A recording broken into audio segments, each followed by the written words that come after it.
Thanks to the Impossible project, the resurgence of the Polaroid camera is now coming back into fashion.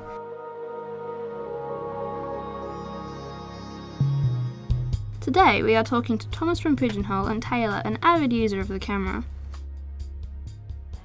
We signed with the Impossible project in 2010, and Polaroid went bankrupt around 2003, I believe.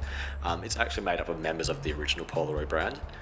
So what actually happened is Polaroid went bankrupt, started selling off their factories. Impossible project bought the last one in Austria. So they're called the Impossible project because basically everything was impossible. Fuji owned the rights to the film and the Polaroid name, so there was very limitations. So they basically had to go back to scratch to redesign the form of the film, and it's all up and go from there. As they've become more popular, we find with word of mouth that more and more people are interested in the technology and the old school kind of feel with it too. So how is it that the new generation are getting into the Polaroid camera? Well, I actually got it for a Christmas present. I wasn't sure, I'd never used one before, I'd never really been exposed around them, and I got bought one by my parents and I've really grown with it. I found it very entertaining. So why is it that people are getting back into Polaroids? They appreciate the kind of memory of it, the being able to hold it and then have like an album of it back in the day. I think in a very digital age when everything is on, your iPod, your laptop, your phone, to actually have the novelty of having the actual captured moment.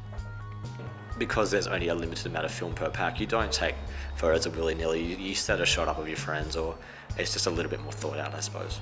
I take a lot with my friends, I guess. I really like to capture the moments when I'm having fun with my friends and I want to remember it, or I'll print them off and give it to my friends. I've got to be pretty careful on how much I do use it, because it is actually quite expensive compared to a digital camera when I can delete a photo. So where is the Polaroid going?